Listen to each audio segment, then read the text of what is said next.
Hey guys, welcome back. I am Chris with Marksman Shooting Sports and WeBuyGuns.com in Westfield, Indiana, and you are watching Marksman TV. Today on the table, I have the Springfield Hellion Bullpup 5.56 rifle that just got introduced to the market. So like you're seeing a lot of other Hellion videos on YouTube right now, I'm going to go ahead and throw my hat in the ring with this video. So if that sounds interesting to you, please stick around. That's coming up now.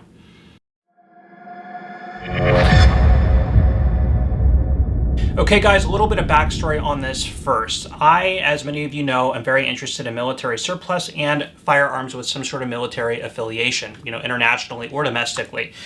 I had always been a fan of the VHS-K2 and D2 rifles, which of course this is a civilian semi-automatic version of the VHS-K2 made by HS Produkt in Croatia. Now the VHS-K2 and D2, as well as things like the British L85 or the French FAMAS, were always things that I wanted to be able to handle and shoot and maybe even put in my personal collection, but I never assumed that there would, really anytime soon, be a civilian version on the market. So when Springfield announced they were coming out with the Hellion, a semi-automatic version again of the VHS-K2, I knew that I wanted one, so I reached out to Springfield and asked if I could get on a list to get an early model, when they actually come out for sale on the market. My contact there said that would be about April, May, when these would start really becoming available, and she would put me on the list, and I said that's great. But then a couple weeks later, out of nowhere, I actually got a tracking number for one. I received it, I contacted them and asked how to pay for it, and they said don't worry about it, it's on us. They knew I was going to be using them on my YouTube channel, obviously. So I'm giving you that whole backstory because I wanted you to know in full disclosure that I did not pay for this firearm. So if you're going to watch this review as a basis for deciding whether or not you want one for yourself, please know that I did receive this for free. I did not pay for it with my own money. With that being said, it is something that I definitely am very excited about and was very excited about before getting it. And I approached Springfield about this. They did not approach me. And because I received this for free, that it's not going to weigh in any way how I go forward with this review. So with all of that out of the way, let's press on. Starting off with some historical context. So during the Croatian War of Independence, Croatia decided that they wanted to come up with their own military weapons system, something that they can manufacture at home domestically. Through the 1990s, they were moving through a production design of something in a bullpup configuration, taking heavy cues from other popular rifles at the time, like the French FAMAS and the German G36. In fact, you're going to see some similarities between this and a G36, which I will talk about as we move through this review. They came out with an early variation in about 2002, 2003. It fared pretty well, but they wanted to make some revisions. It maintained going through testing until about 2013 when they would release this, the VHS. This is the K2 carbine version with the 16-inch barrel. They also had the VHS D2, which is a rifle-length barrel configuration. They also had a 1.5 power integrated optic that was actually modular and could fit in lieu of this top rail, which again I'll show you as we go through disassembly. I really hope that Springfield or HS Produkt bring those optics in, or maybe in the future even release the D2 version as the full rifle length with the 20-inch barrel and the integrated optic. I definitely would be picking up one of those as well if those ever came out to the market. So I've always had a curiosity about these rifles. So brand new, this firearm does come with the Springfield nylon zipper rifle case with 2 pouches. It will come with one 30-round magazine, and then you have your warranty and instruction information as well.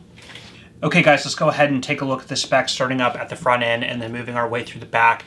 This is a 16-inch chrome moly vanadium barrel with a 1-in-7 twist, and it is melanite treated. There is a 3-prong flash hider here at the end, which is a US-made part. There's going to be a few US-made parts in here to meet with compliance with 922R and that kind of stuff, and I'll point those out as we go through it. Moving up is the polymer handguard, which is actually retained in place by a cross pin here, which again, when we get to disassembly, we'll take a look at that. You're going to have 2 sling mounting points up here at the front end, one on the left, one on the right, as well as 2 QD points on either end of the handguard. Now the handguard is fully polymer in construction and is M-LOK, so if you want to put rails on that, you can feel free to go ahead and do that. This is another US-made part made by Magpul. Moving back a little bit further, we're going to get into the charging handle, which is ambidextrous. This can pivot either to the left or the right and charges the firearm that way right underneath the sort of, I guess, semi-carry handle optics rail up here at the top.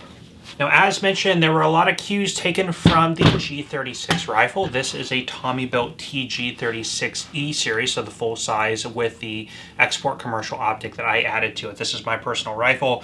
You're going to see the same style of charging handle here, which is ambidextrous and flips either way. This is, to my knowledge, the only two rifles I know of that have used this type of feature.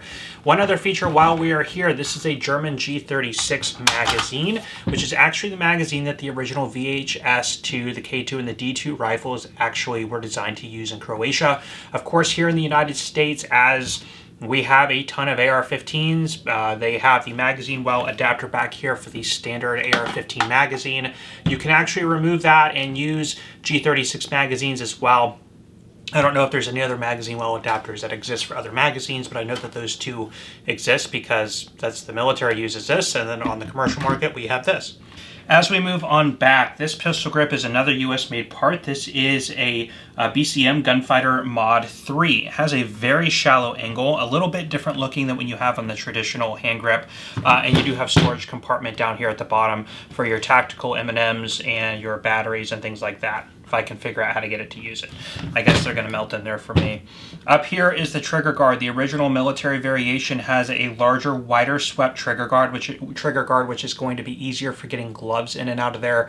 On this one, they went with a little bit of a shallower one. Don't know why specifically, but I guess that's the method that they went to. I don't know if in the military variations they incorporated this type of trigger guard as well. But anyway, moving on. This is the fire selector. Of course, there's only two position, being a civilian semi-automatic rifle. Now, I did take this out to the range, and I will have range footage as we continue going through this.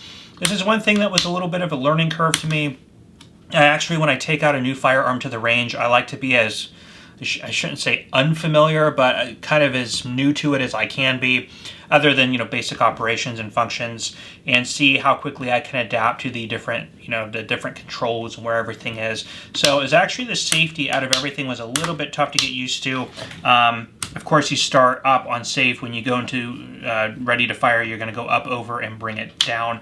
A little bit stiff, just a little bit untraditional, especially at more of a 45-degree angle with a very short throw between the two positions. But it's nothing terrible and not really a complaint, just a little bit to get used to for me.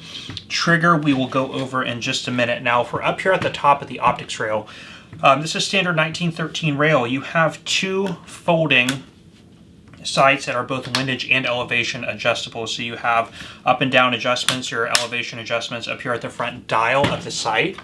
I'll bring that in closer for you guys to see right there. And then you have similar adjustments back on this end on a dial here on this side. So really nice set of sights. Now, as we move back, this is your ejection port on the rear, set up for a right-handed shooter. You can switch that over, and I'll show you how to do that when we do disassembly for a left-handed shooter. So it is fully ambidextrous, which I really like. Magazine release is on the back right here. Very easy and intuitive to use. Reminds me of the Steyr AUG, which has a similar magazine release placement. Back here is the bolt release. So you do squeeze up here and pinch. I didn't have any issue with this. I saw a lot of different reviewers who did not like this system. To me, it was actually pretty easy and intuitive to use. Some other bullpups I know of have a bolt release right up here at the top of the side, so you kind of have to reach up kind of near your face, which I don't like. So having it back here right by the magazine release, and because it is two different types of engagement points, you're not going to accidentally reach up to like release your mag but grab the bolt release. At least I didn't when I shot the rifle with my first 200 rounds, which you guys are going to see on video. As we move back, we have a cheek riser here, which can actually pivot up and down, mainly to be able to get to that release pin to switch over your ejection pattern from left to right hand side. Now, I did not use an optic when I shot this. I shot purely on iron sights. I did find that this brought my cheek up just a little bit too high to really be too comfortable with the iron sights. It wasn't terrible, but it wasn't the best sort of cheek placement for iron sights. And I really like to shoot iron sights a lot, but if you do have an optic on here, this is going to be way more comfortable. I tried to figure out a way if there is a way to remove this. I could not find any way to remove it. In fact, there is a pivot pin in here that keeps this more or less in place, which I did through limited research find out that in the Croatian military there was a lot of This pin did not typically exist, and the cheek rests would actually easily pop off, and soldiers would lose them in the field. So they added this pin to keep it retained onto the rifle. So being able to remove this would actually be a plus to me. Maybe you can, but I have honestly been playing with it and have not found a way to be able to remove this, and found no mention of how to remove it in the manual. So I think that this is supposed to stay in place. But it does pivot around to access different points on the rifle, which we'll talk about in disassembly. Now back at the end here is your 5-position adjustable stock, which is a really interesting feature for a bullpup rifle, and one that I had not seen incorporated on any other design. It is spring-loaded, so if I kind of hold that in, I feel spring pressure working against me. But really nice to be able to adjust the length of pull. Fully in, it is actually pretty consistent. I didn't measure the length of pull, but fully stuck or engaged all the way, which is where I like to keep it. Feels pretty consistent with other similar bullpups like the Tavor or the Steyr AUG. Really out gives you a massive length of pull, so somebody with really long arms would probably be right at home on this. But really tucked in there, this gives it a very small overall package, weight or balance and feel, which is fine for me. Kind of a rubberized butt pad, but in 5.56 and as a bullpup, this actually has really light and mild recoil, and it was really a joy to shoot. Okay, now as we look at the general specs, I just laid out a Colt M4 here on the table, or an AR-15 carbine here on the table for comparison. Keep in mind, both of these have 16-inch barrels, and I have the stock about halfway extended just to keep things a little bit fair, middle of the road. If we take a look at overall length, we are at about 27 3/4 inches. If we look at an AR-15, it is 33.5. Looking at the height from the bottom of the pistol grip to the top of, I'm going to go from the top of about the rear sight extended, we were at about 10 inches. Going from the bottom of the AR-15 to the top of its sight, we were at about 9 inches. So this is a little bit taller, but obviously a few inches shorter. Okay, let's go ahead and take a look at the weight difference between the two. Starting here with the Hellion, we are at 8 pounds, 0.5 ounces. And if I bring in the standard Colt AR-15, 6 pounds, 5.3, so we're a little more than 1.5 pounds heavier on the Hellion. So even though it is an overall smaller package, it is about 1 inch taller, and it is a little over 1.5 pounds heavier than a basic AR-15, so keep those specs in mind. Okay, let's go ahead and take a look at the trigger pull weight of the Hellion.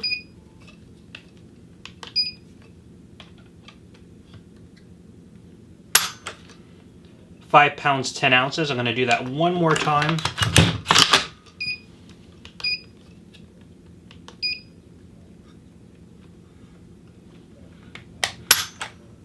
5 pounds, 15 ounces. So right there in about the mid to high 5 pound range, 5 to 6 pounds, we'll just say. Which is surprisingly a little bit light for a bullpup, but let's take a look at the trigger. Okay, so bringing this in for a closer look, the trigger is fully polymer in construction and has a pretty wide face to it without any type of texturing to it, and it does rest at about the 90-degree position inside the trigger guard. If we go ahead and give it a pull, we're going to notice some take up right here, hitting the wall, some travel, a little bit of creep right there into a break. Let's take a look at the reset. Travel, travel, travel.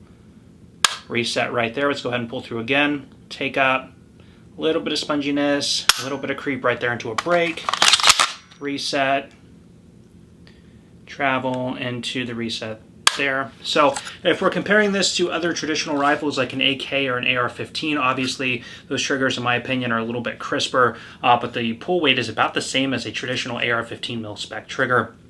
If we compare this to other bullpups, because remember we have that trigger bar in there, you have to sort of move what you're doing here on the front end to where it's actually engaging the hammer towards the back end of the rifle. You're going to have a little bit more sponginess and creep there, which you're going to feel on other things like the Steyr AUG, the FS2000, the IWI Tavor. So if we put it in that realm, I actually equate this more to like an IWI Tavor. I wish I had one, and I'm going more off of memory because it's been a little bit of time since I fired one of those, but I like the trigger. But definitely I have a lot more trigger time on the AUG, which in my opinion, this is a much better trigger. So not bad for what it is, but definitely if there were different improvements out on the market in the future, I could see that definitely improving on this trigger design. Okay, let's go ahead and take a look at the field strip of the rifle. I'm gonna make sure that I am clear, and we are. I'm gonna leave the firearm on safe and then pull out the buttstock to make sure it is fully extended. Now on this end, there is a push pin.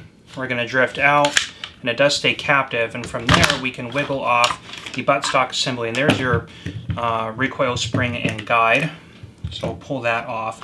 Now from there I can bring out the bolt carrier assembly and bolt, and there is the gas piston rod there, and we can set that aside. Now from here there is on the bottom side a little button with a detent which I will push and pop down, and that will allow me to extract my trigger control group, fire control group I should say, out of the back. The little hammer is there. Reminds me of the Tavor series of rifle and the Steyr AUG, the way that that functions. Pull that aside. From there we can actually drift out, and this is pretty tight. This is the magazine well. We drift this pin out. We drift that pin out, and then you can actually pull out this magazine well. You can get that G36 magazine well adapter and pop that in, and then just push the push pin back in, and that goes back in place. The front handguard is also held in place by a push pin, which we will drift out, and that just pops right off the front. So if you source an original VHS-2 handguard, you can put that on and replace it pretty easily. Okay, so to remove the top handguard, we push this button in, and then we can lift this section up. It comes off from the front there, and as I had mentioned, they have the different optics system, so I'm wondering if there's a way to get a completely different upper assembly that might fit onto this, or just by removing these screws, taking off the rail section, putting on that integrated optic. But if they ever come to market with one of those, or I can find one, I'm definitely going to be picking one up just because they look pretty cool. But anyway, I know that's not practical to a lot of people, and this is going to be more practical because you can use a lot more modern optics, versatile optics for what your needs and application are for the rifle. But anyway, that is field stripped. You are going to notice up here, this is a 2-position gas regulator. You can do just your normal firing, and then there is a suppressed configuration as well. This piston rod can also be removed for cleaning as well. And one thing I wanted to go over while we are back here is you can actually sort of lift this up and down, and you can actually take this pin out of the back of this ejection port door, go over to the other side, close this one, stick the pin back in, and close it, and now you have a left-handed jack for a left-handed shooter. So pretty cool, innovative design there as well. Okay guys, let's go ahead and switch over to the range footage and go over its performance out on the line. Alright guys, so jumping into this range footage, we did fire about 200 rounds of 55 grain PMC full metal jacket. This was the first time ever on the Hellion at the range, so all of this was a new experience to me. I had familiarized myself briefly with the controls, but I wanted to sort of get some range footage pretty new to the rifle to see how quick it was to pick up on the trigger, travel, the sights, the controls, and things like that, and see how intuitive they would be for maybe somebody without a lot of experience on this platform.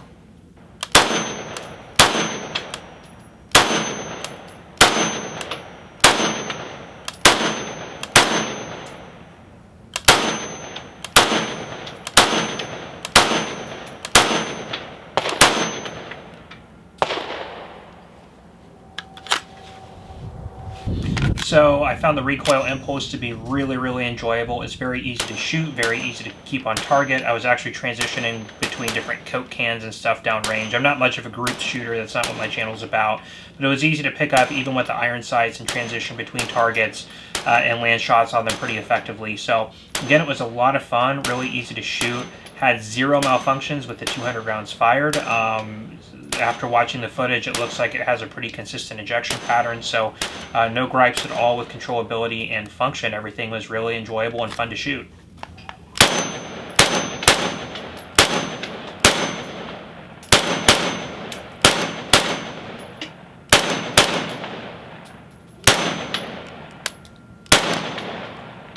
My one only complaint here, and you can kind of see it, is you really have to hunker down on those sights with that cheek rest when you're not using an optic. So keep in mind, if you do like to use iron sights and you're not planning on running an optic on yours, if you pick one up, it is a little uncomfortable. There are more enjoyable bullpups to shoot iron sight based, but again, in this day and age, a lot of people like to run optics. So if you're an optics person, it's not going to be a problem at all.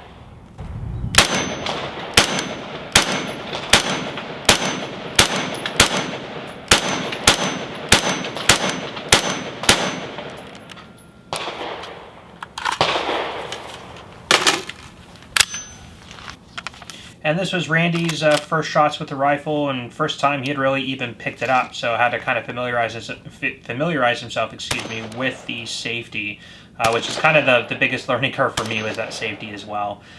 You know, I'm used to AR-15s and other things, so it was a little bit different, but here you can see Randy also had to keep his face pretty tight down on the rifle to get down to those sights, but other than that, he had an easy time hitting those targets downrange. Again, we're only at about 25 yards, so that's to be expected, but you know, we just took it out to have some fun with, and again, it was 100% reliable.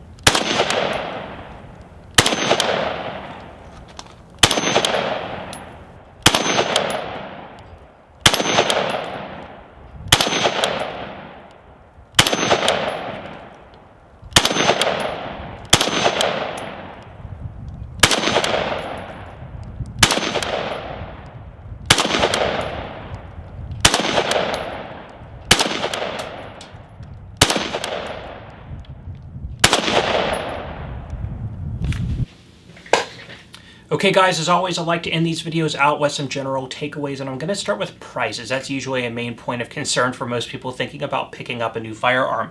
This does have an MSRP of $2,000, but right now I'm seeing them new over that, between about $2,000 to $2,500, mainly due to the fact that these aren't fully readily available in the market yet. They're still difficult to find, and there is a lot of hype going on about these. So when the market sort of cools on these, and you know, these are plenty, you know, a lot of these out on the market, and they're available, and the market kind of cools off, I do probably anticipate these settling around $1,700 to $1,800 new, which would put it in line with other bullpup options like the IWI Tavor or the Steyr AUG without the optic attached.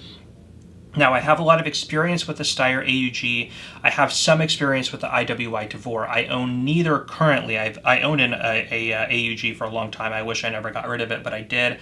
I would have loved to have had it when I, you know, for the purposes of doing this video as a basis for comparison, and I loved that rifle. Do I think that this holds its own against its other contemporaries out on the market? I absolutely do. Keep in mind, this is an HS Produkt VHS-K2. It is a military design that has been in development for decades, so it definitely has been refined, and you can tell that by looking at this. And this isn't just an inspired concept built from scratch by Springfield. This is actually the exact same military rifle with some modifications made for import and converted to a semi-auto only. So it really has that, as Nut and Fancy would say, second kind of cool sort of aspect to it, and that's what drew me into the rifle, and that's what makes me interested in it. For $2,000, are there other products out on the market that would serve you better for more of a practical role, like competition or end-of-world scenario? Sure, absolutely. There's a lot of different things out there for everybody, and even myself personally. If I had to go into a competition or an end-of-the-world scenario, I would be picking an AR-15 or AK platform, because that is what I have the most trigger time with and what I'm the most comfortable with. But would I still purchase this, even if Springfield hadn't been nice enough to send me this one? Absolutely. I had planned on it from the minute I heard that they were releasing it, and that was really my intent when I reached out to Springfield, was to buy it. I didn't expect for them to just send me one, which again was really cool of them. And so, yes, I would absolutely be picking one up. It's not only nice that it's got that cool Croatian VHS-2 thing going about it, and a rifle that I didn't ever think would actually be, you know, commercially available on the U.S. civilian market, but it actually is inherently a good firearm. Shooting it, had no hiccups, had no problems, no jams, no failures to eject, no failures to extract, failures to feed.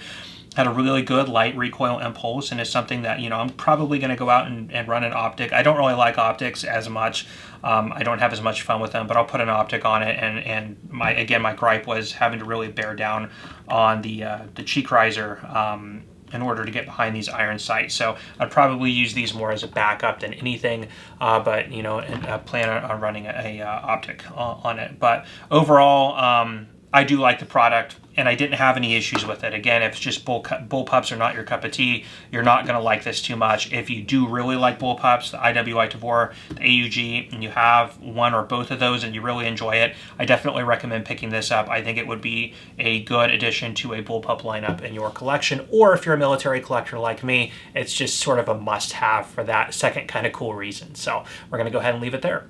Well, guys, that is all the time I have for you today on this. Thank you so much for stopping by and checking out this video. If you enjoyed, please let me know by hitting the like button. Please also consider subscribing to my channel and hit that bell notification button so you are aware when I am posting new content. With that, I will leave you guys off. I am Chris with Marksman Shooting Sports and WeBuyGuns.com in Westfield, Indiana. You are watching Marksman TV, and I will see you next time.